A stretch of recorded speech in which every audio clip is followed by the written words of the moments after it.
தீமோத்தேயு 2ஆம் அதிகாரம் 3ஆம் வசனம். நீயும் இயேசு கிறிஸ்துவுக்கு நல்ல போர்ச்சேவகனாய் தீங்கு அனுபவி. அது மேல கைங்களை வைத்து ஒரு சிறிய ஜெபம் பண்ணுவோம். எங்களோடு பேசும் ஆண்டவரே, உமது சந்நிதியிலே, தேவ சபையிலே, தேவனுடைய ஆலயத்தில் வந்து காத்திருக்கிறோம். பலிபீடத்திலிருந்து பரலோகத்தின் செய்தி எங்களுக்கு நேராய் கடந்து வரட்டும். நாங்கள் எப்படி இந்த உலகத்தில் ஜீவனம் பண்ண வேண்டும், எங்களுடைய வாழ்க்கையை நாங்கள் எப்படி நடத்த வேண்டும் என்ற அநேக காரியங்களை எங்களுக்கு கற்றுத்தந்து, எங்களை உணர்த்தி, எங்களை போதித்து, உமது வழியிலே எங்களை நடத்துங்கப்பா. எங்களை தாழ்த்துகிறோம். இயேசுவின் நாமத்தில் ஜெபிக்கிறோம் நல்ல பிதாவே, ஆமென். அல்லேலூயா. பரிசுத்த பவுலடிகளார் இளம் ஊழியனாகிய தீமோத்தேயுவை பார்த்து சொன்ன வார்த்தையை நம்ம வாசிக்க கேட்டோம். நம்ம நினைக்கிறோம் தீமை தீங்குல தான் எல்லா ஆசீர்வாதங்களும் உள்ளே அடங்கி இருக்கிறது. ஆமென். நம்ம செவிகள் எதை அதிகமாக விரும்புது அப்படின்னா ஆசீர்வாதம். ஆசீர்வாதம் எங்க இருக்கு? எல்லா தீமைகளுக்குள் இருக்கிறது என்பதை தேவஜனம் நன்றாய் அறிந்திருக்க வேண்டும். ஆமென்.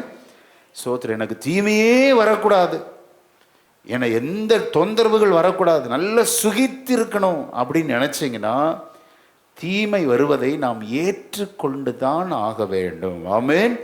வருத்தங்கள், காயங்கள், நெருக்கடிகள், அவமானங்கள், இவைகளின் தொகுப்பு அதான் தீமை. அந்த தீங்குக்குள் எல்லாவித ஆசீர்வாதங்களின் பொக்கிஷங்கள் உள்ளே இருக்கிறது. இன்றைக்கு தீமையை அனுபவித்து கொண்டிருக்கிற தேவ ஜனத்தோடு கர்த்தர் இடைபடுகிறார்.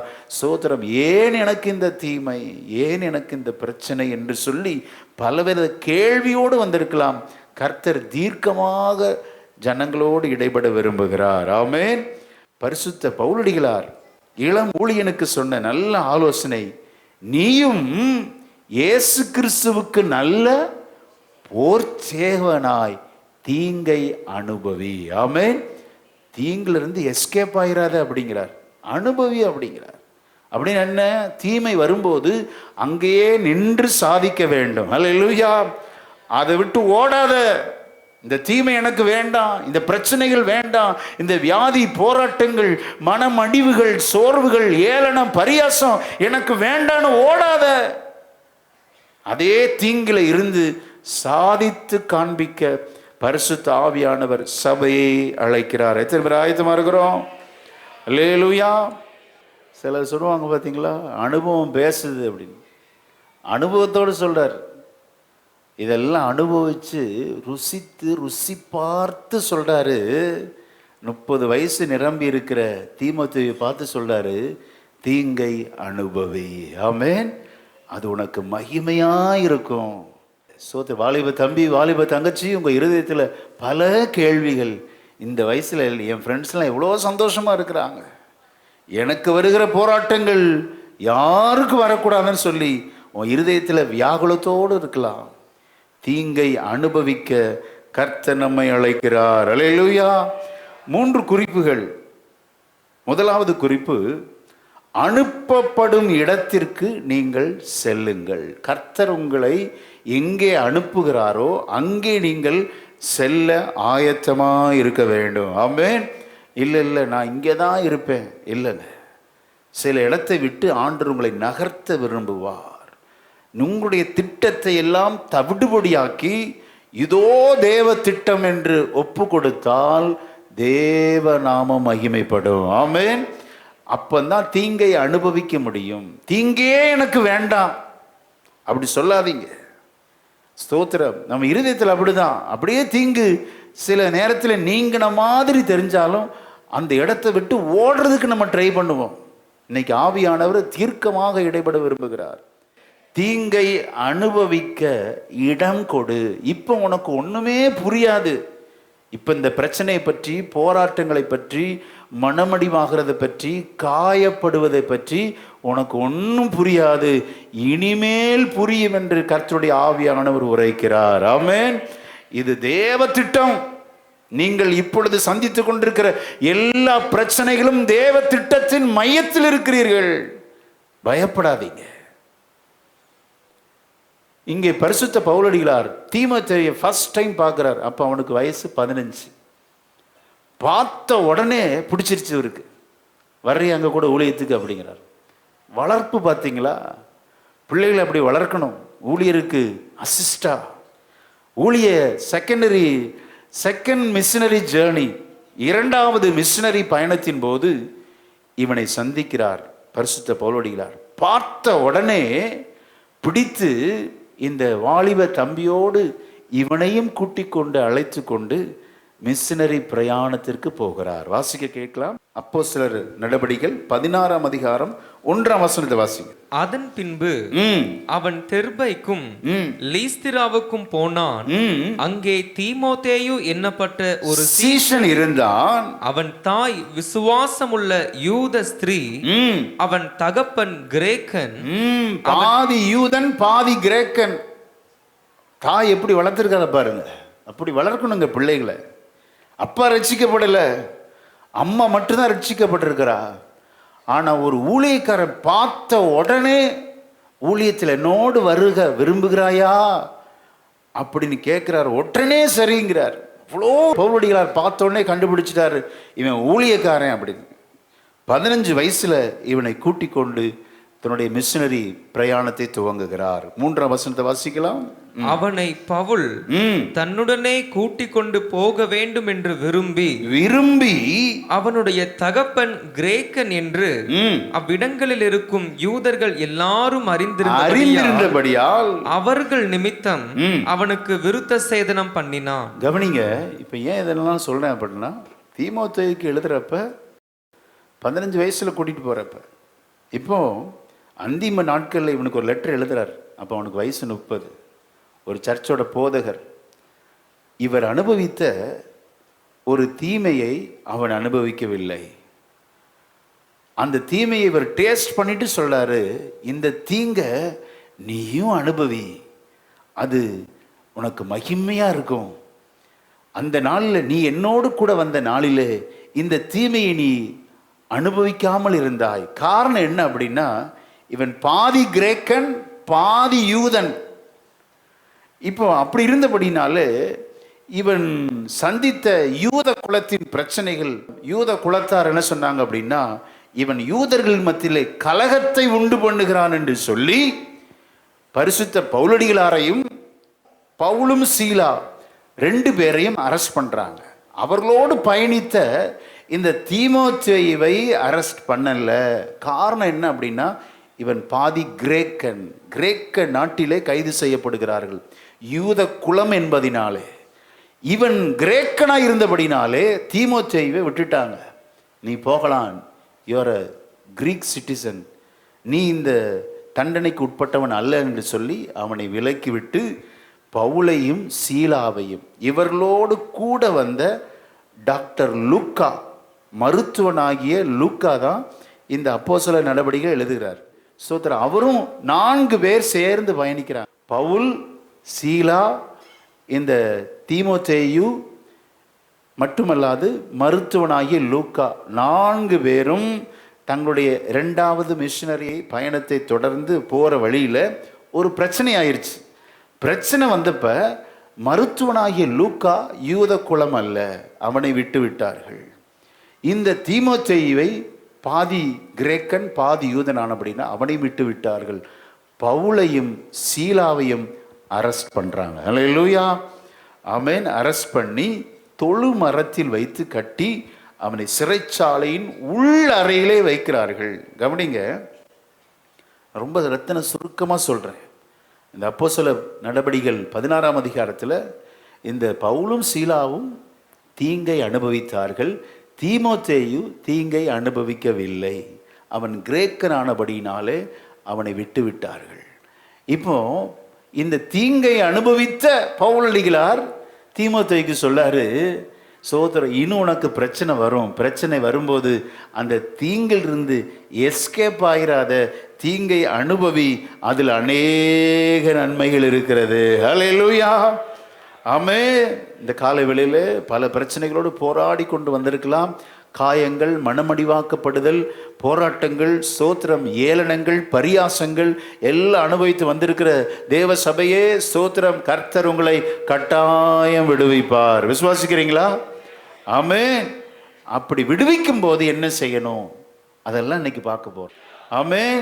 பிரச்சனைகளில் விடுவிக்கும் போது எப்படி நடந்து கொள்ள வேண்டும், அப்படி நடந்து கொள்ளும் போது என்ன நடக்கும், இதெல்லாம் ஒரு தொகுப்பு தான் இந்த அப்போஸ்தல நடபடிகள் 16ஆம் அதிகாரம். முதலாம் குறிப்பு சொன்னேன், அனுப்பப்படும் இடத்தில் செல்லுங்கள். ஆமென். இந்த பரிசுத்த பவுலடிகளார் தீமோத்தேயுவை கூட்டிட்டு ஆசியா நாட்டுக்கு போக விரும்புகிறார். அந்த வசனத்தை வாசிக்கலாம். அதே 16ஆம் அதிகாரத்தில் 6ஆம் வசனத்தை வாசிங்க. அவர்கள் பிரிகியா கலாத்தியா நாடுகளை கடந்து போன போது ஆசியாவிலே வசனத்தை சொல்லாதபடிக்கு பரிசுத்த ஆவியினாலே பரிசுத்த ஆவியானவர் வேர்ட் ஆஃப் காடை டீச் பண்றது தடை பண்ணுவாரா? எஸ். தடை பண்ணப்பட்டு ஊழியத்தையே தடை பண்றாருங்க. எங்க? பிரிகியா, கலாத்தியா, ஆசியாவிலே இங்கெல்லாம் தடை பண்றாரு. அடுத்து வாசிங்க, 7ஆம் வசனத்தை வாசிங்க. இதுக்குரிய அர்த்தத்தை நான் சொல்ல விரும்புகிறேன். நல்ல என்னோட சேர்ந்து நீங்க தியானிக்கணும். பொத்தாம் பொதுவாக தியானிச்சிடக்கூடாது. வசனத்தை மெதுவாக நிறுத்தி விளக்கமா உங்களுக்கு சொல்றேன். ஆமென். 7ஆம் வசனத்தை வாசிங்க. மீசியா தேசம் மட்டும் வந்து பித்தினியா நாட்டுக்கு போக பிரயத்தனம் பண்ணினார்கள். ஆவியானவரோ அவர்களை போக ஒட்டாதிருந்தார். ஊழியத்துக்கு பெரிய தடைய போடுறார் ஆண்டவர். நீ அங்க போக கூடாது அப்படிங்கிறார். சில நேரத்தில் நம்முடைய பிளான் பயங்கரமா இருக்கும். இருதயத்தில் நிறைய பிளான் பண்ணியிருப்பீங்க. இதை இப்படி செய்யணும், இந்த காரியத்தை இப்படி செய்யணும். இன்னைக்கு ஆவியானவர் சோத்திரம் சபைக்கு சொல்லுகிறதை காதுள்ளவன் கேட்க கடவன். அல்லேலூயா. சில பிளானோடு நீங்க வந்திருக்கிறீங்க. எல்லா பிளானையும் கர்த்தர் நிறுத்த சொல்லுகிறார். ஆமென். எல்லாம் நிறுத்த சொல்றார். ஸ்டாப் இட், நிறுத்து அப்படிங்கிறார் பார். ஏன்னா கர்த்தருடைய திட்டம் வேறு. அல்லேலூயா, ஆமென். உன் நினைவுகள் என் நினைவுகள் அல்ல, உன் வழிகள் என் வழிகளும் அல்லவென்று கர்த்தருடைய ஆவியானவர் உரைக்கிறார். ஆமென். இங்க பாருங்க, பரிசுத்த பவுலடிகளார் போட்ட பிளான் எல்லாம் உடைக்கிறார் ஆண்டவர். சில காரியத்தை குறித்து எதிர்கால திட்டத்தை நீங்க இப்படிலாம் செய்யணும் வகுத்திருக்கலாம். இன்னைக்கு யாரோட பேசுகிறான்னு தெரியல. வீட்டில் நீங்க நிறைய ஒர்க் அவுட் பண்ணிட்டு வந்து உட்கார்ந்துருக்கலாம், எழுதி வச்சுட்டு வந்து உட்கார்ந்துருக்கலாம். கர்த்தர் எல்லாம் உடைக்கிறார். அல்லேலூயா. கர்த்தர் நடத்துகிற வழியிலே உங்களை அனுமதிக்க எத்தனை பேர் ஆயத்தமா இருக்கிறோம்? அது உங்களுக்கு மகிமையா இருக்கும். ஆமென். இங்க ஊழியத்தையே திருப்புறார் பாருங்க ஆண்டவர். ஏன் அப்படின்னா, அந்த கலாத்தியா, ஆசியா, பித்தினியா இதெல்லாம் அப்போஸ்தலனாகிய பேதுருவுக்கு ஊழியத்தை குறித்த இடம். அங்க நீ போகக்கூடாதுங்கிறார் ஆண்டவர். எப்படி பாஸ்டர் உங்களுக்கு தெரியும்? வாசிக்கலாம். 1 பேதுரு 1:1 வாசிங்க. ஆண்டவர் ஒவ்வொரு காரியத்தையும் இவ்வளவு நேர்த்தியா செய்யறாரு பாருங்க. நம்ம திட்டம்லாம் இல்லைங்க, அவர் பிளான் பயங்கரமா இருக்கும். இயேசு கிறிஸ்துவின் அப்போஸ்தலனாகிய பேதுருக்கு குறிக்கப்பட்ட இடம் பொந்து, கலாத்தியா, கப்பத்தோக்கியா, ஆசியா, பித்தினியா தேசங்களிலே சிதற இருக்கிறவர்களில் இங்கேதான் இவர் போய் ஊழியம் செய்ய நினைக்கிறார். ஆண்டவர் பிளானை ஒட்டச்சு அதெல்லாம் அப்போஸ்தலனாகிய பேதுருக்கு குறிக்கப்பட்ட இடம். நீ அங்க போகக்கூடாது, நான் சொல்ற இடத்துக்கு போ அப்படிங்கிறார். அல்லேலூயா. ஊழியத்துக்குள்ள பார்த்தீங்களா எவ்வளோ நிறைய காரியங்கள் புதைத்து வைத்திருக்கிறார். இதர் ஊழியர்கள் கண்டிப்பாக அறிந்திருக்கணும்.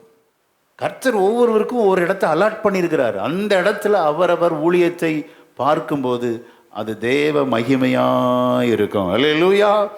ஸ்தோத்திரம். சப்பானி, அவன் பிறவியிலிருந்தே சப்பானிங்க. அவனுக்கு 40 வயசு. அலங்கார வாசல்ல பிச்சை கேட்கிறான். அப்போ பேதுரும் யோவானும் வந்து, என்னிடத்தில் உள்ளதை பெற்றுக்கொள், இயேசுவின் நாமத்தினாலே எழுந்து நட அப்படிங்கிறார். அதே அலங்கார வாசல்ல தான் பிச்சைக்காரன் தான் இயேசுவின் நாட்கள்ல. இயேசு அற்புதம் செய்யலையே. இயேசு கிறிஸ்து அதே சப்பானியை பார்த்தார்.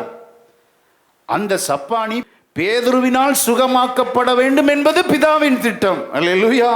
அது ஒரு பெரிய பிரசங்கம். எதுக்கு சொல்ற அப்படின்னா, ஆண்டவரே, எனக்கு நீர் என்ன அளந்து வைத்திருக்கிறோ என் படியை எனக்கு அளந்து என்னை போஷித்தரலும். அல்லேலூயா. அடுத்தவங்க பிசினஸ்ல தலையிடாதீங்க. அடுத்தவங்களுக்கு காம்படிட்டிவாக இருக்காதீங்க. கர்த்தர் உங்களுக்கு எங்களை கொடுத்திருக்கிறார், அந்த ஊழியத்தை நிறைவேற்றுங்கள். ஆமென். கர்த்தர் கொடுத்த சின்ன பொட்டி கடையோ அதை முழு கவனத்தோடு செய்யுங்க. அதை கர்த்தர் பெருக செய்வார். அல்லேலூயா. இந்த சத்தம் வரல? ஆமென். சோத்திரம். அடுத்தவங்க விஷயத்தில் மூக்க நுழைக்காதீங்க. அடுத்தவங்க பண்ணுற பிஸ்னஸ் ஆகட்டும், சோத்திரம், தொழில் ஆகட்டும், பெரிய கம்பெனி ஆகட்டும், ஆமென், சோத்திரம், சிறு குறு தொழில் ஆகட்டும், எதுலையும் தலையிடாதீங்க. ஆவியானவர் இன்றைக்கு தீர்க்கமாக சபைக்கு உரைக்கிறார். அல்லேலூயா. உங்கள் பிளான் எல்லாம் ஆண்டவர் மாற்றுறார் பார். இப்போ இந்த பரிசுத்த பவுலுடைய பிரயாணத்தையே மாற்றுறார். இப்போ ஒரு சொப்பனத்தை காமிக்கிறார். என்ன சொப்பனம்? ராத்திரி தூங்கிட்டு இருக்கிறார். அப்போ ஆண்டவர் வந்து சொப்பனம் கொடுக்குறார். மக்கதோனியா நாட்டிலேருந்து ஒருத்தர் வந்து எங்கள் தேசத்துக்கு வாங்க அப்படின்னு வருந்தி அழைக்கிறான். பாருங்களேன், அருமையான வசனம். 9ஆம் வசனத்தை வாசிங்க. அங்கே ராத்திரியிலே பவுலுக்கு ஒரு தரிசனம் உண்டாயிற்று. அது என்னவெனில் மக்கேதோனியா தேசத்தான் ஒருவன் வந்து நின்று நீர் மக்கேதோனியாவுக்கு வந்து எங்களுக்கு உதவி செய்ய வேண்டும் என்று தன்னை வேண்டிக் கொண்டதாக இருந்தது. ஆண்டவர் தடை பண்ணும்போது கொஞ்சம் யோசிக்கிறார். அப்படி தானே? சில பிளான்லாம் ரொம்ப பர்ஃபெக்டாக போட்டிருப்போம். இங்கே போகணும், இன்னாரை பார்க்கணும், இவங்கள செய்யணும், இந்த பிஸ்னஸ் எப்படி பண்ணணும், இதை எப்படி செய்யணும், எல்லாத்தையும் ஆண்டவர் உடைச்சிட்டு இவர் ஒரு சலசலப்பாயிருச்சு. இப்போ என்னதான் செய்யணும் ஆண்டவரே? படுத்து தூங்கும்போது தெளிவாக பேசுகிறார். ஒரு தரிசனத்தை கொடுத்து மக்கதோனியா தேசத்துக்கு வந்து ஊழியம் செய்யுங்கன்னு சொல்லி ஒருவன் வருந்தி கேட்டுக்கொண்டான். இப்போ கன்ஃபர்மேஷன் கிடச்சிருச்சு. இப்போ டைரக்ஷனே மாத்துறார். டைரக்ஷனை மாற்றி பிலிப்பு பட்டணத்துக்கு போகிறார். அல்லேலூயா. ஆமென். அந்த பட்டணத்தில் வந்து தங்குகிறார். இப்படி டைரக்ஷன் மாற்றினால தான் பிலிப்பு சபையே உண்டாச்சுங்க. பிலிப்பியருக்கு எழுதின நிருபம். பிலிப்பு சபை எப்படி உண்டாச்சு? இவர் போட்ட பிளான் ஆண்டவர் உடைச்சு, ஆண்டவர் சோத்திரம் துருக்கியிலிருந்து பிலிப்பு பட்டணத்துக்கு போக சொல்றார். மக்கதோனியா அந்த பட்டணத்தில் இருக்கிற, அந்த தேசத்தில் இருக்கிற, மக்கதோனியா தேசத்தில் இருக்கிற பிலிப்பு பட்டணத்தில் போய் ஊழியம் செய்ய அப்படிங்கிறார். அங்கே ரட்சிக்கப்பட்டவள் தான் லீதியாள். பார்த்தீங்களா? அப்போ காஸ்பல் எப்படி அறிவிக்கணும்? ஸ்தோத்திரம். ஆண்டவர் சொல்லுகிறபடி நமது ஊழியம், நமது குடும்பம், வேலை, கல்வி எல்லாம் இருக்கணும். படிக்கிற பிள்ளைங்க நல்லா கவனிக்கணும். சிறு வயதிலே நீங்கள் ஜெபிக்கணும். எந்த கல்லூரியில் நான் படிக்கணும் ஆண்டவரே, எங்கே என்ன நீங்கள் முன்குறிச்சிருக்கிறீங்க, அந்த இடத்துல நான் படிக்கணும் ஆண்டவரே, அந்த இடத்துல நான் வேலை செய்யணும். சோதர, என்னுடைய இஷ்டம் அல்ல, இதோ கர்த்தருடைய சித்தத்துக்கு அர்ப்பணிக்கிறேன். அல்லேலூயா. அந்த அர்ப்பணத்தில் தான் உங்கள் வாழ்க்கை மகிமையாக இருக்கும். விசுவாசிக்கிறீங்களா? ஆமென். பிலிப்பு பட்டணத்தில் போய் ஊழியம் செய்கிறார். பிலிப்பு பட்டணத்தில் ஊழியம் செய்கிறார். அங்கே ஸ்தோத்திரம் வழக்கமாய் ஜெபம் பண்ணுகிற ஆற்றங்கரையின் அருகில் போய் ஜெபிக்கிற இடத்துல தியத்ரா ஊராலும் இரத்தாம்பரம் இருக்கிறவளும் தேவனை வணங்குறவளும் ஆகிய லீதியால் ரட்சிக்கப்பட்டார். அப்போ பாருங்க, சுவிசேஷம் யாருக்குரியது? ஆண்களுக்கும் உரியது, பெண்களுக்கும் உரியது, உயர்தர வகுப்பினருக்கும் உரியது, தாழ்ந்த ஜாதிகளுக்கும் உடையது. ஜாதி வேறுபாடே இல்லை கிறிஸ்தவத்தில். அல்லேலூயா. ஆமென். அடுத்து ஒரு அடிமை பெண்ணை சந்திக்கிறாள். அந்த அடிமை பெண் ரட்சிக்கப்படுகிறாள். இதே அதிகாரத்தில் அப்போ தி gospel for all the people, ஒரு குறிப்பிட்ட வர்க்கத்திற்கு மாத்திரம் அல்ல, ஒரு குறிப்பிட்ட சாதி மாத்திரம் அல்லங்க. கிறிஸ்தவத்தில் எந்த ஒரு ஜாதி வேறுபாடு கிடையவே கிடையாது. ஆமென். ஆண்டவர் இன்னைக்கு எச்சரிக்கிறார். எல்லா பிளானையும் உடைச்சிருவார் ஆண்டவர். Gospel for all the people. She was a rich woman, Lydia. நல்ல பிசினஸ் பீப்புள், அவளுக்கும் காஸ்பல். அதை தொடர்ந்து வருகிறா அடிமை பெண், ஸ்லேவ், அவளுக்கும் காஸ்பல். பார்த்தீங்களா? இப்போ ஆண்டவர் நம்மை அனுப்புகிற இடத்தில் நாம் செல்லும்போது கர்த்தருடைய திட்டம் நம்முடைய வாழ்க்கையிலேயே நடக்கும். ஹல்லேலூயா. இது திரும்பி இருந்துச்சுன்னா யோசிச்சு பாருங்க. பிலிப்பு பட்டணத்தில் பிலிப்பு சபையே உருவாகி இருக்காது. ஆக இவரை டைரக்ஷன் திருப்புறாரு. ஸ்தோத்திரம். இவர் பணக்கார பெண்ணுக்கும் ஊழியம் செய்கிறார், ஒரு அடிமை பெண். அதை நம்ம வாசிக்கலாமா? 16ஆம் வசனத்தை வாசிங்க. அப்போஸ்தலர் நடபடிகள் 16:16. நாங்கள் ஜெபம் பண்ணுகிற இடத்துக்கு போகையில். யாரு நாங்கள்? நாங்கள்னா யாரு? பவுல், தீமோத்தேயு, சீலா, மருத்துவனாகிய லூக்கா எல்லாம் சேர்ந்து இருக்கிறாங்க. அதான் நாங்கள்னு சொல்றாரு. இவர் பேரை சொல்ல பாருங்க. எழுதுனது அப்போஸ்தலர் நடபடிகள் எழுதுனது லூக்கா. அவர் பேரை பாருங்க, மறைச்சிக்கிறாரு, அங்கங்க மறைச்சிடுவார். எங்கள், நாங்கள் அப்படி சொல்றாரு. 16:10, 16:15. ஸ்தோத்திரம். இந்த 16:17 பாருங்க, அவள் பவுலையும் எங்களைன்னு தான் சொல்றார். லூக்கா யாரையுமே சொல்ல, நான் சொல்லவே இல்லை. எங்கள், நாங்கள், இந்த யூனிட்டி பார்த்தீங்களா? அதாங்க கிறிஸ்தவத்தில் அசைக்க முடியாது. நாங்கள், நாம், நாங்கள் ஜெபம் பண்ணுகிற இடத்துக்கு போகையில் குறி சொல்லுகிற ஏவுகிற ஆவியை கொண்டிருந்து குறி சொல்லுகிறதினால் தன் எஜமான்களுக்கு மிகுந்த ஆதாயத்தை உண்டாக்கின ஒரு பெண் எங்களுக்கு எதிர்பட்டால் அவள் பவுலையும் எங்களையும் பின்தொடர்ந்து வந்து, இந்த மனுஷர் உன்னதமான தேவனுடைய ஊழியக்காரர், ரட்சிப்பின் வழியை நமக்கு அறிவிக்கிறவர்கள் என்று சத்தமிட்டாள். சத்தமிட்டு சொல்றா. பவுல், லூக்கா, சீலா, தீமோத்தேயு 4 பேரையும் பார்த்து சொல்றா, இந்த மனுஷர்கள் யார்? இவர்கள் தேவனுடைய ஊழியக்காரர், ரட்சிப்பின் வழியை நமக்கு அறிவிக்கிறவர்கள் என்று சத்தமிட்டால். அப்ப அசுத்தாவிக்கு தெரியுது நம்ம யார ஆராதிக்கிறோம்? உன்னதமான தேவனை. ஹல்லேலூயா. நாம் போகிற வழி என்ன? ரட்சிப்பின் வழி. எல்லாம் தெரியுது பாருங்க. இப்படி டெய்லி வந்து சொல்றா. நம்ம என்ன நினைப்போம்? டே அப்பா, சிஸ்டர் உங்க கூட ஆண்டவர் தான் வெளிப்படுத்தினான்னு சொல்லி அவங்கள ஊழியத்தில் சேர்த்துக்கும். பரிசுத்த பவுலடிகளார் கண்டுபிடிக்கிறார், உனக்குள்ள இருக்கிறது ஈவில் ஸ்பிரிட். ஈவில் ஸ்பிரிட் நல்லது சொல்லுமா? நல்லது சொல்லும். அது குறி சொல்ற ஆவி. நல்லா புரிஞ்சுக்கோங்க. குறி சொல்லுகிற எல்லாருடைய பின்புலத்திலே அசுத்த ஆவி கிரியை செய்யும். அதுதான் கிறிஸ்தவங்க குறி கேட்க போகக்கூடாது. நீ குறி கேட்கும்போது அசுத்த ஆவி அவர்கள் பின்பாக இருந்து உன்னுடைய ஃபியூச்சரை கிளியராக சொல்லும். எல்லாம் சொல்லும். பாஸ்ட் டென்ஸும் தெரியும், ஃபியூச்சரும் சொல்லும். அடிச்சு விடும், ஏதாவது ஒன்று நடந்துடும். அப்போ நினைப்பீங்க, அவன் ஜோசியக்காரன் சொன்னது உண்மைதான், வாஸ்துக்காரன் சொன்னது உண்மைதான். இந்த நல்ல நேரம் கெட்ட நேரம் காலண்டரில் போட்டிருக்காங்க பாருங்க, அது பின்புலத்திலே எல்லா அசுத்த ஆவிகள் கிரியை இருக்கிறது. தேவஜனம் புரிஞ்சுக்கணும். ஆக ஸ்தோத்திரம். வாஸ்து பார்க்கறது, நல்ல நேரம் கெட்ட நேரம், ஜோசியம், ஸ்தோத்திரம், இப்படி எல்லாம் போகாதீங்க. நீ அசுத்த ஆவியை தேடி போறன்னு அர்த்தம். பரிசுத்த ஆவி இருக்க மாட்டார். அது நல்லது சொல்லுமா? நல்லதை சூப்பராக சொல்லும். பரிசுத்த பவுலடிகளாரையும் லூக்கா, சீலா, இந்த ஸ்தோத்திரம் தீமோத்தேயை பார்த்து சொன்னது, நீங்க போற வழி சூப்பர் வழி. சுத்தாவி சொன்னா உடனே நம்ம அதை ஏத்துக்கலாமா? பவுலடிகளார் பார்க்கிறாரு, பேசாமல் இவளை விட்டு கிளம்பிடு அப்படிங்கிறார். பாருங்க, வாசிங்க 18ஆம் வசனத்தை வாசிக்கலாம். இப்படி அநேக நாள் செய்து கொண்டு வந்தாள். பவுல் சினம் கொண்டு திரும்பி பார்த்து நீ இவளை விட்டு புறப்படும்படி இயேசு கிறிஸ்துவின் நாமத்தினாலே உனக்கு கட்டளையிடுகிறேன் என்று அந்த ஆவியுடனே சொன்னாள். அந்நேரமே அது புறப்பட்டு போயிற்று. அசுத்த ஆவி இடத்துல பேசுறது அந்த நபர் தான். அப்படிதான் பிசாசு சில ஜனங்கள், பரிசுத்தவான்கள் விரட்டுவாங்க. அவர்களை பார்த்து பேச மாட்டாங்க, அவர்களுக்குள் இருக்கிற ஆவியை பார்த்து அதட்டுகிறார். பேசாம புறப்பட்டு போ அப்படிங்கிறார். பிசாசு விரட்டுறப்ப உட்கார வச்சு கதை கேட்கக்கூடாது. பிசாசு பொய்யணும், பொய்க்கு சில விரட்டுறப்ப கேட்பாங்க, யார் ஒன்று அனுப்புனா? அது சொல்லும், உங்க மாமா தான் அனுப்புனா. மாமாவா? ஒரே குடும்பத்தில் பிரச்சனையை ஆக்கி விட்டுரும். அப்படி பிசாஸ்ட்டு உட்காந்து கதை கேட்கக்கூடாது. அது சொல்கிற மாதிரி சொல்லி நம்ம சிக்க வச்சிடும். இயேசுவும் பாருங்க, பேசாமல் போகும்படி அதட்டினார் என்று சொல்லப்படுகிறது. விசுவாச மக்கள் எல்லாம் புரிந்து கொள்ளுங்க. பிசாசை விரட்டுற நீங்களும் விரட்டலாம். விசுவாசிக்கிறவர்களால் நடக்கும். போதகர்னு போட்டிருக்கா. விசுவாசிக்கிறவர்கள் எல்லாராலும் நடக்கும். நாம் எல்லாரும் பிசாசை விரட்ட முடியுமா? முடியும். ஆமென்.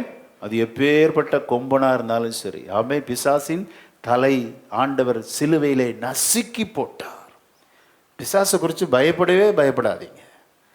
நமக்குள்ள இருக்கிறவர் பெரியவர். ஆமென். நான் அடிக்கடி சொல்லுவேன், பிசாசை குறித்து, பில்லி சுனியத்தை குறித்து இதே பயம். அவன் எலுமிச்சை மலத்தை போட்டான், முட்டையை வச்சுட்டான், சோத்திரம். இங்கே இப்படி மஞ்சப்பொடி கிடக்குது, அது கிடக்குது.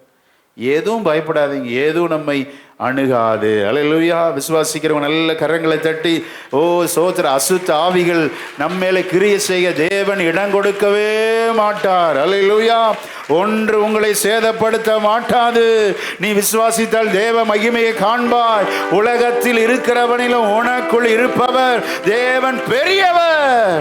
ஓ விசுவாச மக்களை பில்லி சூனியங்களோ மாந்திரியங்களோ மந்திரங்களோ தொட தேவன் அனுமதிக்கவே மாட்டார். ஆமென். ஹல்லேலூயா. அவர் பெரிய தேவன். ஆமென். இயேசுவே நீர் பெரியவர். சொல்லுங்க, இயேசுவே நீர், இயேசுவே நீர் நல்லவர் நல்லவர். இயேசுவே நீர் வாக்கை நம்பி வந்து நிற்கிறோ.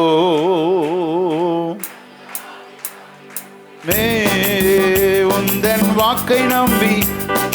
நல்ல கரங்களை தட்டி ஆமென். வாக்கு தத்தம் செய்த கர்த்தரே. பிசாசு உங்களை தொடாது. பிசாசை நீங்களும் விரட்ட முடியும். ஆமென். அந்த விசுவாசத்தோடு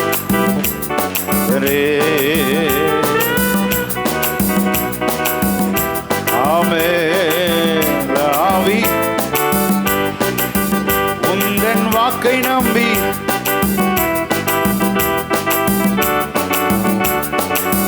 இயேசுவே சொல்லுவோம், இயேசுவே நீர் பெரியவர். ஆமென். பயப்படாது. ஓ மாந்திரிகத்தை குறித்து மந்திரத்தை குறித்து பயப்படாது. கர்த்தர் உன்னோடு கூட இருக்கிறார். வாக்கை நம்பி வந்து நிற்கிறோ. ஆமே. உந்தன் வாக்கை நம்பி வந்து நிற்கிறோ.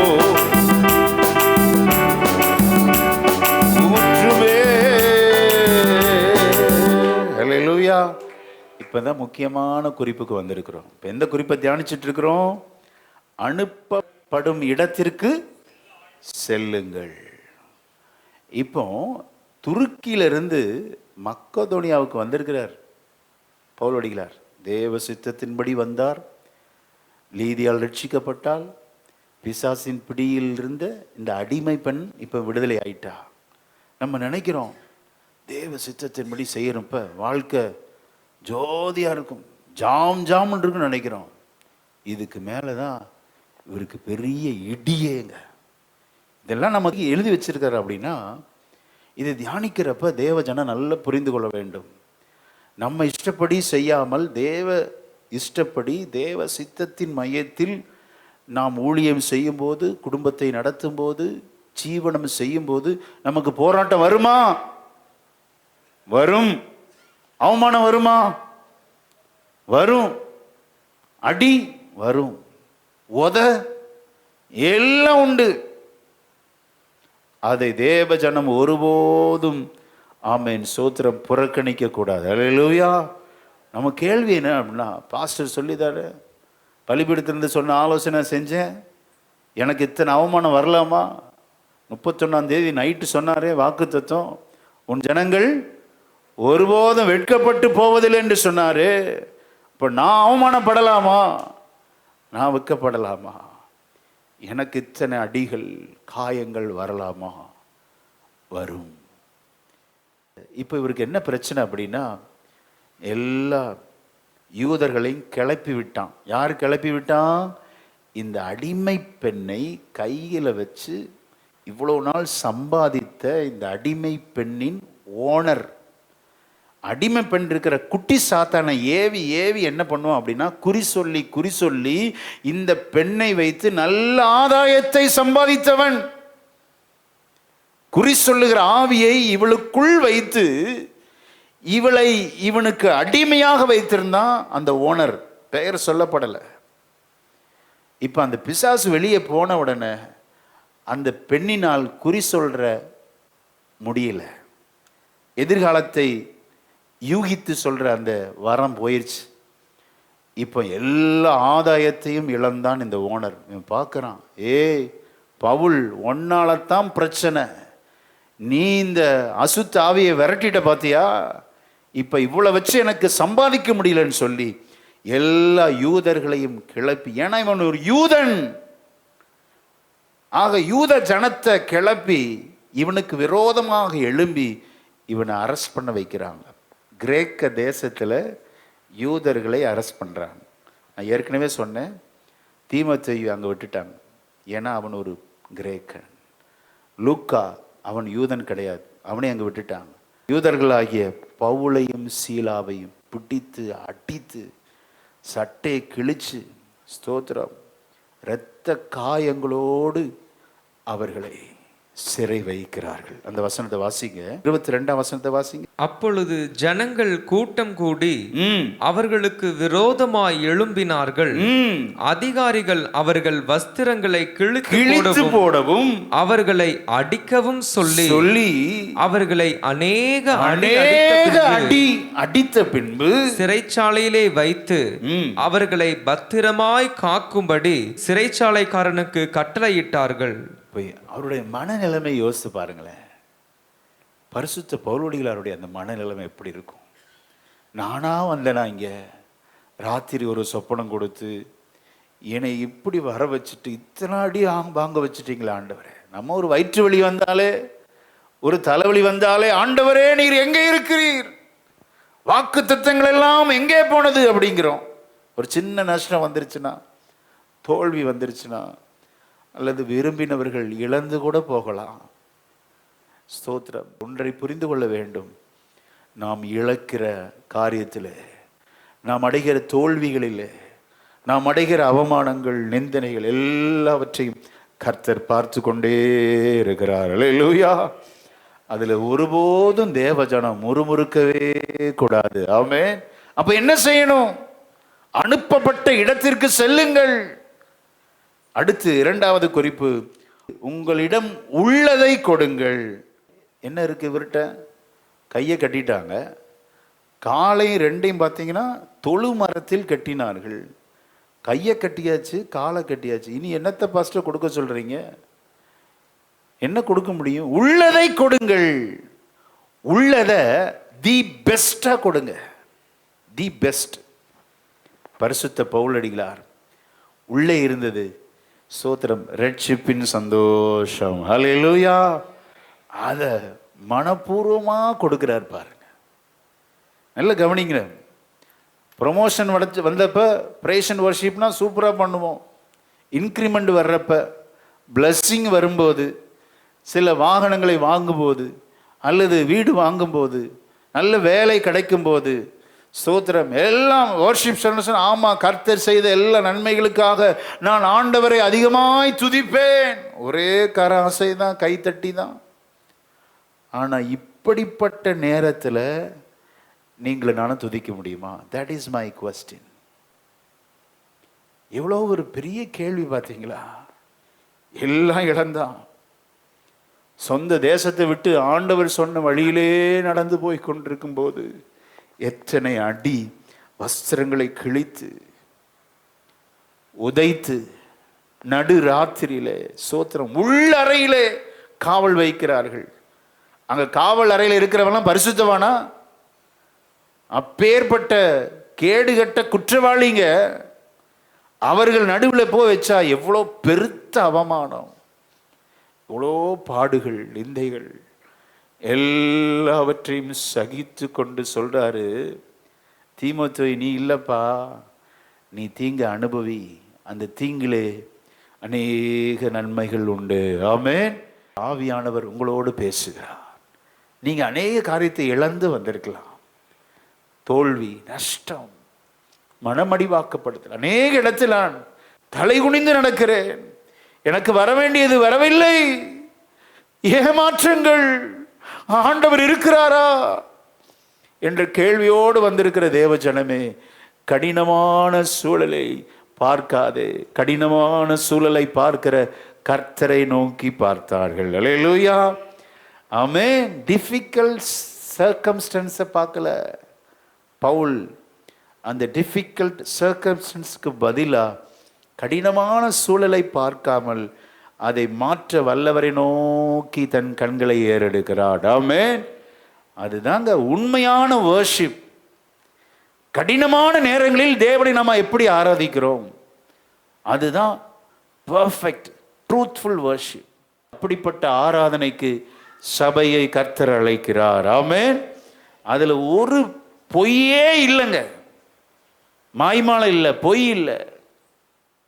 அவர்களை வைத்த அந்த சிறையிருப்பு எப்படி பாருங்க. 24 வசனத்தை வாசிக்கலாம். அவன்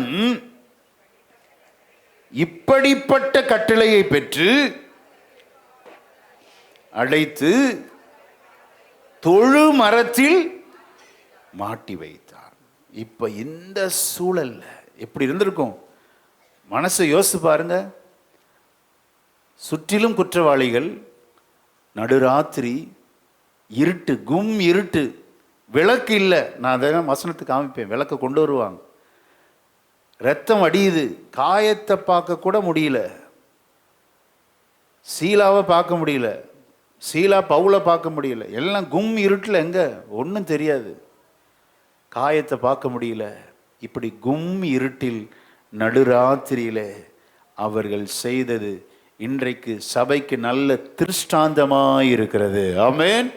நீயும் நல்ல போர் சேவகனாய் தீங்கை அனுபவி. கர்த்தர் நடத்துகிற பாதையில தீங்கு இருக்குமா? இருக்கும். அவமானங்கள், பரியாசங்கள், ஏளனங்கள், இழப்புகள், வலி, இரத்த காயம், அது நடுவிலே செய்ததை நாம் செய்யும்படி கர்த்தர் நம்மை அழைக்கிறார். அல்லேலூயா. அடுத்த வசனத்தை வாசிக்க கேட்போம். 25 வசனத்தை வாசிக்கலாம். நடுராத்திரியிலே பவுலும் சீலாவும் ஜெபம் பண்ணி தேவனை துதித்து பாடினார்கள். காவலில் வைக்கப்பட்டவர்கள் அதை கேட்டுக் கொண்டிருந்தார்கள். ஆமென். ஸ்தோத்திரம். நடுராத்திரிங்க, நடுராத்திரியில ஜெபிக்க முடியுமா? ஆண்டவரை துதித்து பாட முடியுமா? எப்பேற்பட்ட உன்னதமான அனுபவம். இந்த அனுபவத்தை நீங்களும் நானும் செஞ்சுட்டா இருதயத்தில் அப்படிப்பட்ட ஒரு பரம திருப்தி, பரம மகிழ்ச்சி. அல்லேலூயா. அதை யாரும் எடுக்க முடியாதுங்க. நிந்தைகளோ, அவமானங்களோ, போராட்டங்களோ, அடியோ, ஸ்தோத்திரம், ஏளனமோ, பரியாசமோ எதுவும் நம்ம தொடவே முடியாது. நமக்குள்ள ஒரு உறுதி என்ன அப்படின்னா, என் தேவன் அனுமதிக்காமல் என் வாழ்க்கையில ஒன்றுமே வராது. என் தேவன் அனுமதித்ததுனால தான் இவைகளாம் வந்திருக்கிறது.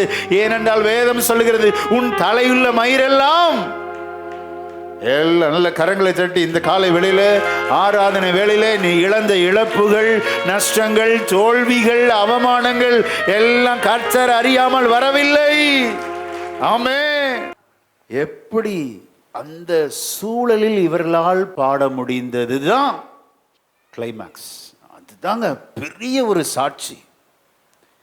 அந்த ஜெயிலில் இருக்கிற எல்லாரையும் அசைத்தது. காயங்களோடு இரத்தம் அடிய சொட்டு சொட்டாக தூக்கி கொண்டு வந்து அரெஸ்ட் பண்ண இந்த 2 மனிதர்களால் எப்படி இப்படி மனதார பாட முடிந்தது? பெரிய சவால். எல்லாரும் கேட்குறாங்க. நல்லா கவனிக்கணும். நம்முடைய நடத்தைகளை நம்மை சுற்றி இருக்கிற எல்லா ஜனங்களும் கவனிக்கிறார்கள். ஆமென். கிறிஸ்தவர்களிடத்தில் ஏதோ ஒரு வித்தியாசத்தை இந்த சமுதாயம் எதிர்பார்க்கிறது. சர்ச் அப்படின்னா இவ்வளோ ஒரு மரியாதை பார். சர்ச்சுக்கு போகிறோம் அப்படின்னா சமுதாயம் நம்மை கவனிக்கிறது, உற்று கவனிக்கிறது. இவர்கள் நல்லபடி நடக்கிறவங்க, நல்ல வாழ்க்கை வாழ்கிறவர்கள், நல்ல ஜீவனம் பண்ணுகிறவர்கள், உண்மை பேசுகிறவர்கள், பரிசுத்தமாய் இருப்பவர்கள் என்று இந்த சமுதாயம் நம்மிடத்தில் பல காரியங்களை எதிர்பார்க்கிறது.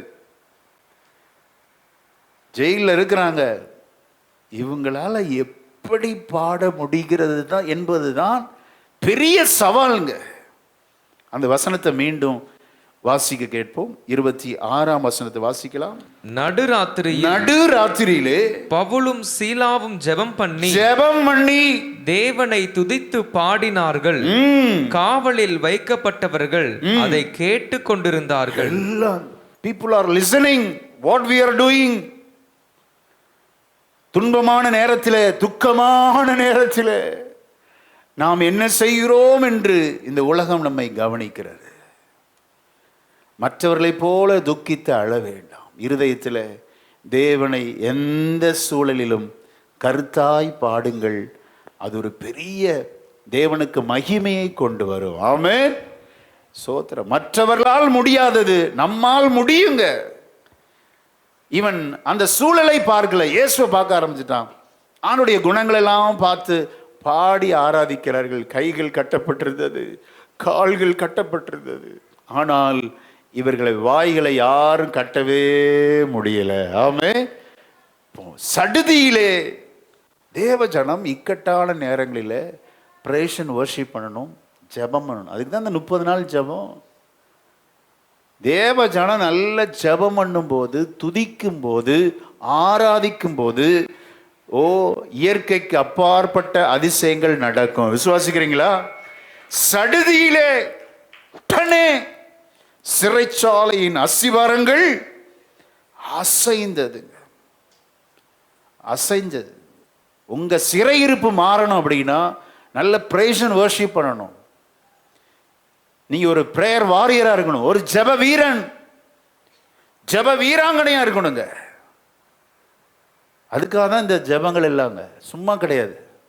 நீங்க நல்ல ஒரு வெற்றியுள்ள வாழ்க்கை வாழணும், உங்க சிறையிருப்பு மாறணும். அதுக்காகத்தான் தேவ ஜனம் நல்ல துதிக்கிறவர்களாய், ஆராதிக்கிறவர்களாய், செபிக்கிறவர்களாய் இருந்தால் ஆண்டவருடைய ஆவியானவருக்கு உரைக்கிறார், உங்க சிறையிருப்பு மாறும். அல்லேலூயா. சிறைச்சாலையின் அஸ்திபாரங்கள் அசைந்தது.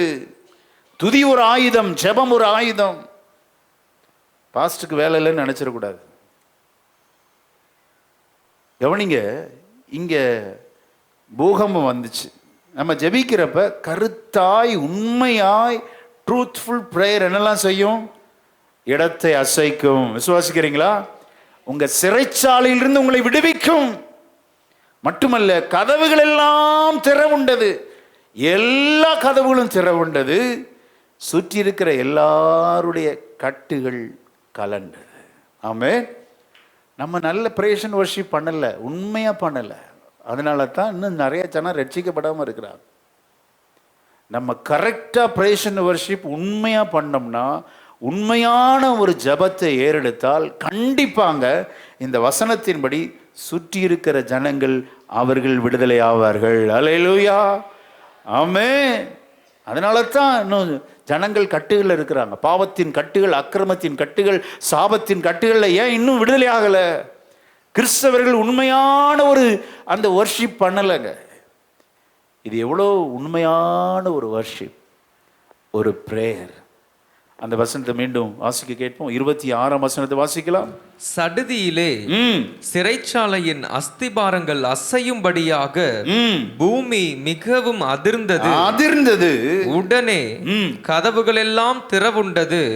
எல்லாருடைய கட்டுகளும் கலன்று போயிற்று. பாத்தீங்களா? இவர்கள் கட்டுகள் மாத்திரமல்ல, எல்லாருடைய கட்டுகளும் கலண்டு போயிற்று. ஆமென். வாசிக்கிறப்ப ரொம்ப சந்தோஷப்பட்டேன். அப்போ ஒரு உண்மையான கிறிஸ்தவனின் உண்மை ஆராதனை நம்மை சுற்றி இருக்கிறவர்களை கண்டிப்பா விடுவிக்கும். எல்லளவும் சந்தேகமே இல்லை. ஆமென். முறுமுறுக்க கூடாது. இருதயத்தில் சின்ன சின்ன தோல்வி வரும்போது, எங்க இருக்கிறீங்க ஆண்டவரே, நீங்க சொல்லிதானே இதை நான் செஞ்சேன். பவுல் கேட்டிருக்கலாம்ல, நீங்க சொல்லிதானே நான் மக்கெதோனியாவுக்கு வந்தேன், நீங்க சொல்லி ஆவியானவர் தடை பண்ணி என்னை ஆசியாவிலிருந்து இங்கே பிரித்து விட்டீங்க, எனக்கு இது வரலாமா? எந்த கேள்வியும் கேட்கலங்க. ஆண்டவரை பார்த்து முறுமுறுக்கலை. மன உண்மையோடு தேவனை நோக்கி நடுராத்திரியில அந்த இருட்டான வேளையில உண்மையான ஆராதனை ஏறெடுத்த போது பூமி அசைந்தது. அல்லேலூயா. சிறைச்சாலையின் அஸ்திபாரங்கள் அசையும்படியாக அசைந்தது. இவர்கள் கட்டுகள் அறுப்புண்டது. இப்பந்தான் ஒரு உண்மையான காரியம் நடக்கு. நல்ல கவனிங்க. இப்போ நமக்கு பிரச்சனைலாம் சால்வ் ஆயிரும். அப்போ நம்ம என்ன செய்யறோம், அது ரொம்ப முக்கியம். சிலர் பார்த்தீங்கன்னா சோத்திரம், சில பிரச்சனை சால்வ் ஆயிடுச்சுன்னா அவங்கள பிடிக்கவே முடியாது கையில். அவ்வளோ சந்தோஷம், மகிழ்ச்சி, நல்லது. நான் ஆசீர்வாதத்துக்கு எதிரானவன் அல்ல. சாட்சியுள்ள ஜீவியம் எங்க இருக்கிறது? மைக்க பிடிச்சு சாட்சி சொல்றதை விட ஒரு சாட்சியுள்ள வாழ்க்கை இருந்த இடத்துல நின்று சாதிக்கணும். ஆமென். இங்க இவ்வளவு பெரிய விடுதலை ஆயிடுச்சுல, உங்க ஓடினாங்கன்னு நினைச்சீங்களா? யாருமே ஓடலைங்க. எல்லாம் தே கெப்ட் சைலண்ட், அமைதியா இருக்கிறாங்க. கட்டுகள் போயிருச்சு, கதவு திறந்திருக்கு. இப்ப நினைச்சிருந்தா ரெடி, 1 2 3 கோ, போகல. காரணம் என்ன நினைக்கிறீங்களா? அவர்கள் அதே இடத்துல நின்று சாதித்தார்கள். ஆமென். மூன்றாவது குறிப்பு, நீங்கள் இருக்கும் இடத்திலே இருங்கள் என்று கர்த்தருடைய ஆவியானவர் உரைக்கிறார். இங்கே பிஸ்னஸ் டல்லா இருக்கு, வேற எங்கேயாவது போயிடலாமா? போகக்கூடாது. சில இடத்துல பிஸ்னஸ் ஓகோன்னு இருக்கு, இன்னொரு இடத்துல தொடங்கலாமா? இல்லை, எல்லாம் நிறுத்துங்கிறார் ஆண்டவர். எல்லாம் ஸ்டாப் இட். இருக்கிற இடத்திலே நில்லுங்கள். அநேகர் உங்களை கவனிக்கிறார்கள். அநேகருக்கு நீங்கள் சாட்சியாக இருக்கும்படி நான் உன்னை ஏற்படுத்தி இருக்கிறேன். அல்லேலூயா. என்ன சத்தம் வரல? அல்லேலூயா. இவன் ஓடலைங்க, அங்கேயே இருந்தாங்க, அங்கேயே இருந்தாங்க. விளைவு என்ன அப்படின்னா, தூரத்திலிருந்து இப்போ சிறைச்சாலை அந்த அதிகாரி தூங்கி கொண்டிருந்து முழிச்சு பார்க்குறான். கதவுலாம் திறந்திருக்கு. திறந்திருக்கிற கதவுலாம் பார்த்து எல்லாம் ஓடி போயிட்டானுங்க. இனி நம்ம பதவி அவ்வளோதான், இந்த ரோம சிட்டிசனில் இருக்கிறோம், இவங்களை நம்ம தீர்த்து கட்டிடுவாங்க ரோம அதிகாரின்னு சொல்லி வாளை எடுத்து குத்த போகிறான். அப்போ தூரத்திலிருந்து ஒரு சத்தம் கேட்கிறது. என்ன சத்தம் அப்படின்னா, do yourself no harm, for we are all here. எல்லாம் இங்கே தான் இருக்கும், நீ உன்னை ஒன்றும் கெடுதி செய்யாதே. we are all here, எல்லாம் இங்கே தான் இருக்கிறோம், உனக்கு தீங்கு ஒன்றும் செய்யாத. ஒரு வார்த்தை தாங்க. காஸ்பல் டிவி சேனல் எதுவும் இல்லை. இந்த பரிசுத்த பவுலடிகளார் பெரிய பிரசங்கம் எதுவும் பண்ணவில்லை. நல்ல கவனிங்க, திருப்பி திருப்பி சொல்றேன். நம்முடைய நடக்கைகளை புறஜாதிகள் உற்று கவனிக்கிறார்கள். ஆமென். வாட் வி ஆர் டூயிங், நம்ம என்ன செய்கிறோம்? அவங்களுக்கு துரோகம் பண்ணுறோமா? அவர்களுக்கு இடையூறு செய்கிறோமா? புறஜாதிகளுக்கு நம்ம ஆதரவாக இருக்கிறோமா? எல்லாம் கவனிக்கிறாங்க. இந்த பவுலடிகளாருடைய பேச்சு அங்கே ஓங்கி இருந்தது. இவர் சொல்றார், யார் வெளியே போகக்கூடாதுங்கிறார். பார்த்தீங்களா? செபிக்கிறவர்கள், துதிக்கிறவர்கள், அந்த இடத்துல கர்த்தர் உங்களை தலைவராய் வைத்திருப்பார். ஆமென். மற்றவங்களும் ஓடி போயிருக்கலாமே, இவனும் ஓடலை, சீலாவும் ஓடலை. ஆமென். பாடி துதி கேட்ட ஜனங்களும் ஓடாததுக்கு காரணம் யோசித்து பார்த்து இவங்கள வாட்ச் பண்ணுறாங்க. இவங்க ஓடலையே, அப்போ நம்மளும் ஓடக்கூடாது போல அப்படின்னு அவங்களும் உட்கார்ந்தே இருக்கிறாங்க, அமைதியாக இருக்கிறாங்க. ரொம்ப யோசித்து பார்த்தேன். நம்ம சாட்சியுள்ள வாழ்க்கை தாங்க பெரிய ஒரு எழுப்புதலை கொண்டு வரும். நம்ம என்ன செய்கிறோம்? சோத்திரம். நம்மளை உற்று கவனிக்கிறார்கள். ஆராதிக்கிற பிள்ளைகள், செபிக்கிற பிள்ளைகள் அந்த இடத்துல தலைவராய் மாறுவார்கள். ஆமென். இப்ப பவுலடிகளார் அங்க, அவர் தான் இப்ப லீடர். அவர் எல்லாரும் பார்க்குறாங்க. அவர் இங்க அசைஞ்சா இவங்களும் இப்படி அசைகிறாங்க. அவர் என்ன சொல்றாரோ அப்படி டிட்டோ. நாங்கெல்லாம் இங்கே தான் இருக்கிறோம், நீ செத்து போயிடாதப்பா அப்படிங்கிறார். இந்த வசனத்தை வாசிங்க, 28ஆம் வசனத்தை வாசிக்கலாம். பவுல் மிகுந்த சத்தமிட்டு, நீ உனக்கு கெடுதி ஒன்றும் செய்து கொள்ளாதே, நாங்கள் எல்லாரும் இங்கேதான் இருக்கிறோம் என்றார். நாங்கள் எல்லாரும். நான் திருப்பி திருப்பி யோசித்து பார்த்தேன், இவரு போகலன்னா எல்லாரும் போகக்கூடாதா? இவருடைய அசைவை கவனிக்கிறாங்க. அவர் போகலையே, நம்மளும் போகக்கூடாதுன்னு சொல்லி அப்படியே இருக்கிறாங்க. விளைவு சாட்சியுள்ள வாழ்க்கை.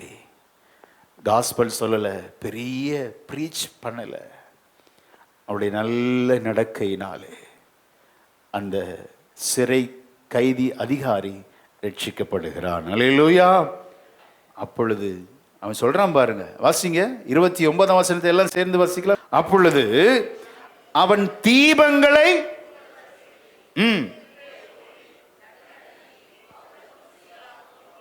தீபங்களை கொண்டு சொல்றான். அப்ப இவங்க இருக்க இடத்துல தீபமே இல்லை, அதான் கும் இருட்டுன்னு சொன்னேன். வசனத்தை அப்படி நம்ம ஆராய்ச்சி செய்யணும்.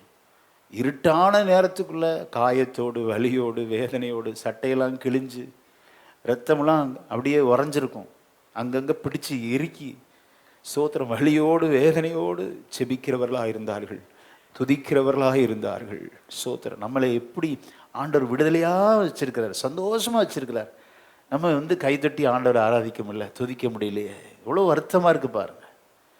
ஸ்தோத்திரம். நல்ல துதிக்கிறவங்களா இருங்க, நல்ல செபிக்கிறவங்களா இருங்க, நீங்களும் விடுதலை ஆவீர்கள், உங்களை சுற்றி இருக்க எல்லா ஜனங்களும் விடுதலை ஆவார்கள். ஆமென். இதான் சத்தியம். ஆமென். ஹல்லேலூயா. தீபங்களை கொண்டு வர சொல்லி ஓடி வந்து விழுந்து அவன் கேட்கிற ஒரு கேள்வி தாங்க அருமையான கேள்வி. 30ஆம் வசனத்தை வாசிக்க கேட்போம். அவர்களை வெளியே அழைத்து வந்து ஆண்டவமாரே ரட்சிக்கப்படுவதற்கு நான் என்ன செய்ய வேண்டும் என்றான். பார்த்தீங்களா? What must I do to be saved? Sirs, நான் என்ன செய்யணுங்கிறார். எப்படி பாருங்க, புறஜாதிகளை கேள்வி நம்ம பார்த்து, நீங்க ஆராதித்த தேவன் உங்களை விடுவிச்சிருக்கிறாரு, உங்களை கட்டுகளை அவுத்திருக்கிறாரு, கதவுலாம் திறந்திருக்கிறாரு, நீங்க ஓடி போகாம ஏன் நலத்துக்காக இருக்கிறீங்களே. ஸ்தோத்திரம். ஏதோ ஒரு வித்தியாசத்தை நான் காண்கிறேன். நானும் ரட்சிக்கப்பட என்ன செய்ய வேண்டும்? அல்லேலூயா. ஆமென். சாட்சியுள்ள ஜீவியம் பிறரையும் சபைக்குள்ள கொண்டு வந்துருங்க. அது இல்லாததுனால தான், ஐயோ நீ போற சர்ச்சா வேண்டாம், நீயே ஒரு இவ்வளோ பொய் சொல்ற, உங்க சர்ச்சில் எல்லாம் பொய் சொல்லுவாங்க, சர்ச்சை முடிவு பண்ணிடுவாங்க, நம்முடைய நடக்கை வச்சு சபையை முடிவு பண்ணிடுவாங்க. இவ்வளோ ஏமாத்துற, வாங்கின பணத்தை திருப்பி கொடுக்க மாட்டேங்கிற, உங்கள் சர்ச்சில் இப்படி தான் சொல்லி கொடுக்குறாங்களா, உன் சர்ச்சுக்கு நான் வர மாட்டேன்மா. கொடுக்கல் வாங்கல கரெக்டாக இருக்கணும். ஆமென். ஒரு பைசா கூட அடுத்தவங்கிட்ட கடன் வைக்கக்கூடாது, திருப்பி கொடுத்துடணும். ஏதோ ஒரு சுச்சுவேஷனில் வாங்கியிருக்கிறீங்க, எங்கே கொடுத்த, யார் கொடுத்த, சாட்சி இருக்கா காமி, ஃபோன் ரெக்கார்ட்லாம் ஒன்றும் செல்லாது, இப்படிலாம் சொல்லக்கூடாது. நம்முடைய சாட்சி இல்லாத ஜீவியத்தினால தான் சபைக்குள்ளே புறஜாதிகள் வராமல் இருக்கிறாங்க. சாட்சி இல்லையே. இவன் சொல்றான், நான் என்ன செய்ய வேண்டும்? What must I do to be save? ரட்சிக்கப்பட நான் என்ன செய்ய? அழகா சொல்லார், இயேசு கிறிஸ்துவை விசுவாசி, அப்பொழுது நீ உன் வீட்டாரும் என்று சொல்லி வசனத்தை அப்புறம்தான் போதிக்கிறார். போதிச்ச உடனே பாருங்க 33ஆம் வசனத்தை வாசிக்க கேட்போம்.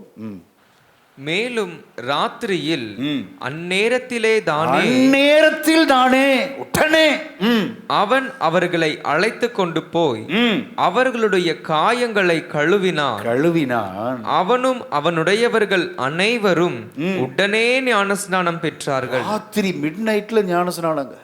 மிட் நைட்ல அவன் வீட்டார். பாத்தீங்களா? 2 பேருடைய சாட்சியுள்ள வாழ்க்கை அந்த ஜெயிலரை விடுவித்தது, அவன் குடும்பத்தாரை விடுவித்தது.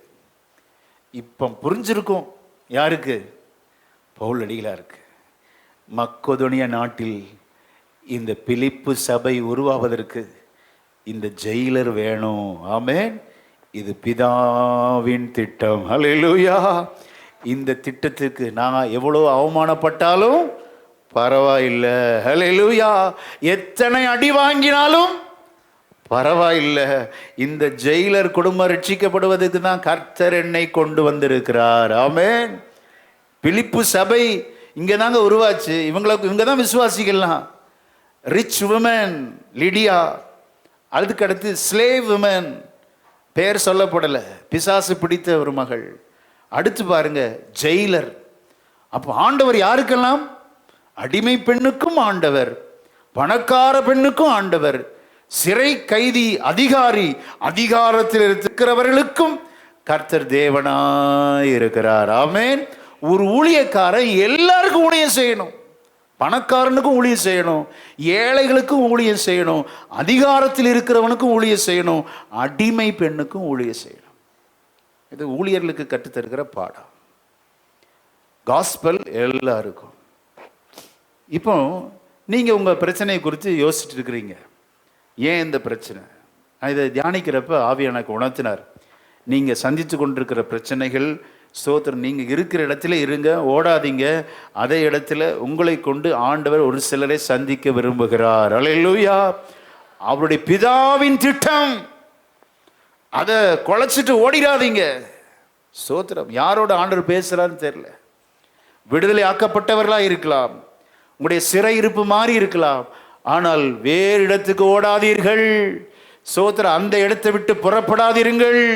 கர்த்தருடைய ஆவியானவர் உரைக்கிறார், உன்னுடைய குடும்பம் உயர் அதிகாரிகளுக்கு பயன்படும்படி உன்னை அதே இடத்துல வைத்து, ஸ்தோத்திரம், ஆமென், உயர் அதிகாரியின் குடும்பத்தை ரட்சிக்க தேவன் வல்லவராக இருக்கிறார். நல்ல கரங்களை தட்டி, பிதாவின் திட்டத்தின் மையத்தில் இருக்கிற சபையே, ஹல்லேலூயா, உன்னை ஆசீர்வாதமாக வைத்ததற்கு கர்த்தருக்கு பெரிய நோக்கம் உண்டு, பெரிய திட்டம் உண்டு.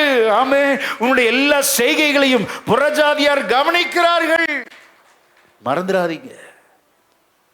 நீங்க உங்களுக்கு அற்பமா இருக்கலாம், உங்களுக்கு பவுல் அற்பமா இருந்திருக்கலாம். என்ன கொண்டு என்ன செஞ்சிருவாரு? அதான் உள்ளதை கொடுங்க. கை கட்டப்பட்டிருக்கிறது, கால் கட்டப்பட்டிருந்தது. அவனுக்குள்ள ஒரே ஒன்று, நாவை கட்டவில்லை, மாஸ்க் போடல. ஸ்தோத்திரம். அவன் மனதார ஆண்டவரை துதித்தான். அல்லேலூயா. நீங்க இருக்கிற ஸ்கூலோ, நீங்க இருக்கிற கல்லூரியோ அவமானப்படுத்தலாம், உங்களை ஏளனம் பண்ணலாம், உங்களை பரியாசம் பண்ணலாம், அநேக வார்த்தையினால் உங்களை காயப்படுத்தலாம். ஸ்தோத்திரம். ஏன் இங்க இருக்கிறேன்னு சொல்லி ஒரு பெரிய கேள்வியோடு இருக்கலாம்.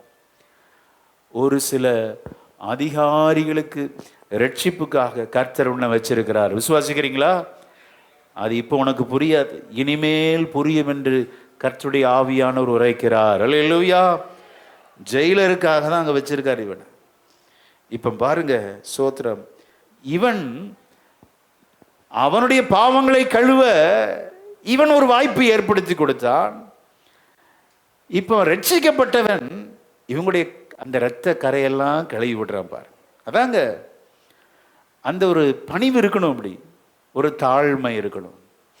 நாங்கள் உங்களுக்கு ஞான நன்மைகளை விதைத்திருக்கிறோம். நீங்கள் என்ன செய்யணும்? ஊழியத்திற்கு, ஊழியக்காரருக்கு நீங்கள் உங்களுக்கு கிடைத்த நன்மைகளில் ஷேர் பண்ணணும். இதுதான் நீதி, நியாயம்.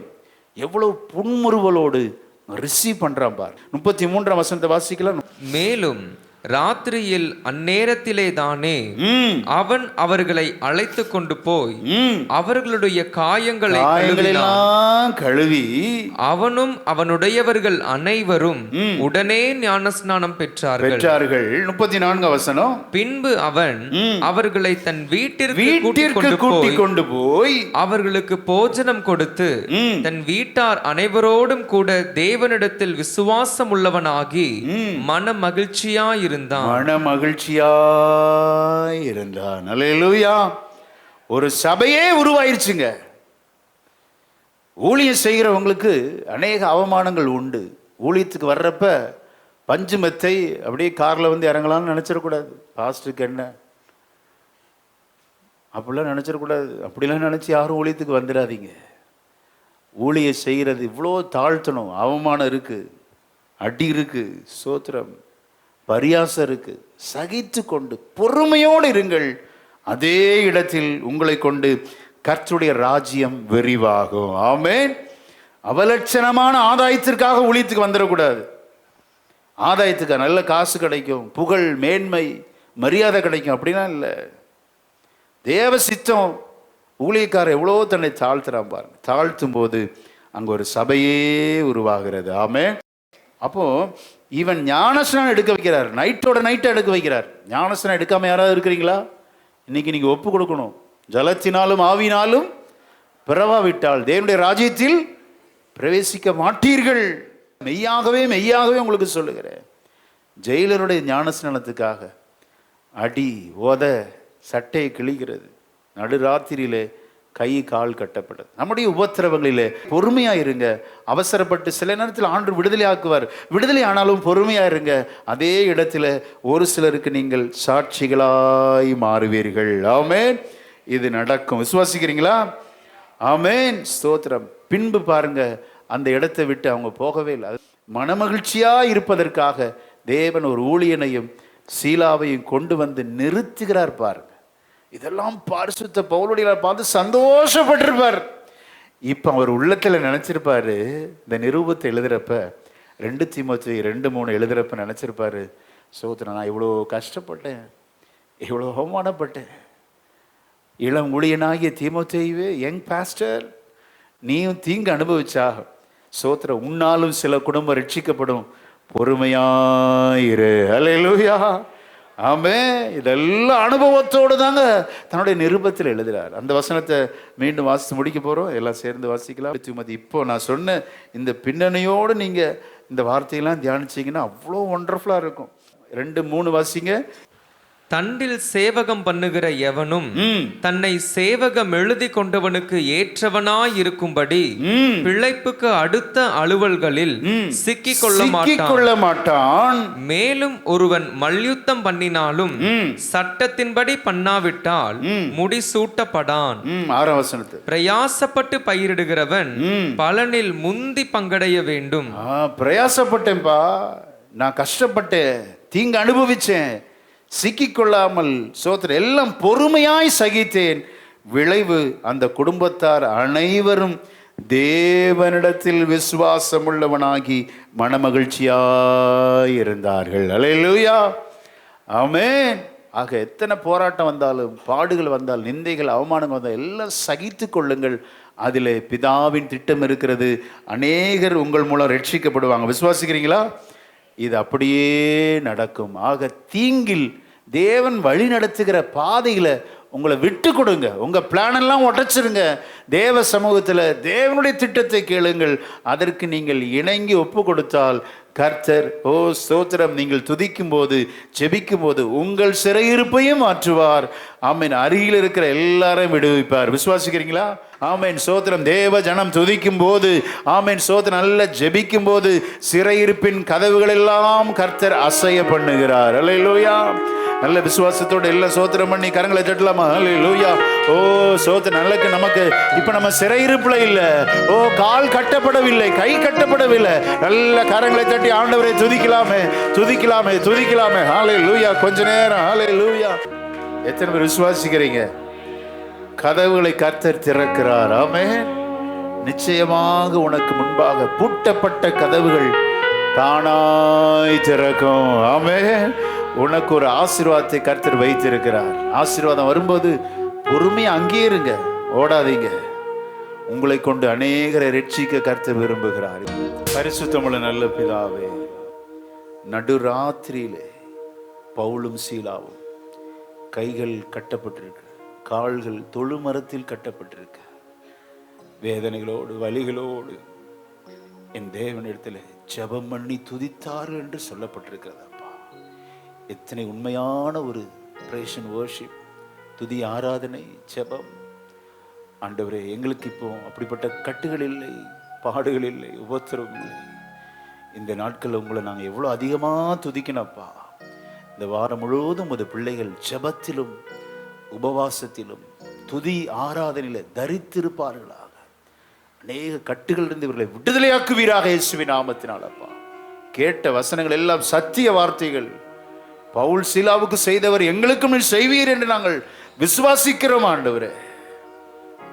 எங்களுக்கு மாத்திரமல்ல, எங்களை சுற்றி இருக்கிற ஜனங்களும் விடுதலை ஆவார்களாக, அவர்கள் கட்டுகளும் அறுக்கப்படுவற்ற ஆண்டவரே. சோத்திரம். சாத்தானின் எல்லா பிடியிலிருந்தும் உமது ஜனங்களை விடுவிப்பீராக. சுற்றி இருக்கிற ஜனங்கள் ரட்சிப்புக்கு நேராய் வழி நடத்துவீராக. விசுவாசம் உள்ளவனாகி அவர்கள் குடும்பம் குடும்பமாய் ஆலயத்தில் வந்து ஞானஸ்நானம் பெறட்டும் ஆண்டவரே. உங்கள் திருநாம மகிமைப்படட்டும். அந்த பிள்ளைகள் ஒன்றிலும் அவங்க குறைந்து போகக்கூடாது சுவாமி.